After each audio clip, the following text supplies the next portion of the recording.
peut proposer un prix si supérieur à Netflix, alors que quand on regarde les chiffres concrets, et ben en fait Paramount est une bien moins bonne entreprise, en tout cas sur le papier, que Netflix.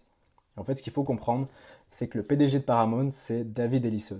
Et David Ellison, c'est pas n'importe qui, c'est également le fils de Larry Ellison. Larry Ellison, qui pour les connaisseurs est le PDG d'Oracle et aussi le deuxième homme le plus riche au monde. Il avait même dépassé Elon Musk lorsque Oracle avait explosé en bourse début septembre. Voilà, je vous ai mis le titre de l'article. Donc Larry Ellison, voilà, la famille Ellison au global, est une famille richissime, est une famille extrêmement influente, puissante. Voilà, c'est un proche de Donald Trump.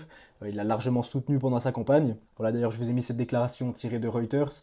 Larry Ellison, en fait, a appelé Trump après l'annonce de l'accord avec Netflix et lui a dit que la transaction nuirait à la concurrence. Donc, voilà, bien évidemment, il ne veut pas que le deal se fasse. Il veut que le deal se fasse avec Paramount.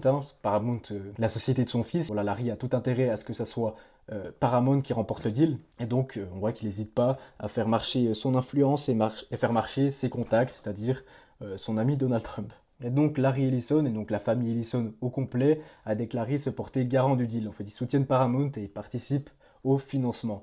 Donc ce qui est vraiment un énorme atout pour Paramount. Quand vous avez la deuxième fortune mondiale et une entreprise dans le top 10 des plus grosses capitalisations au monde qui vous soutient, voilà, c'est vraiment un très très bon atout.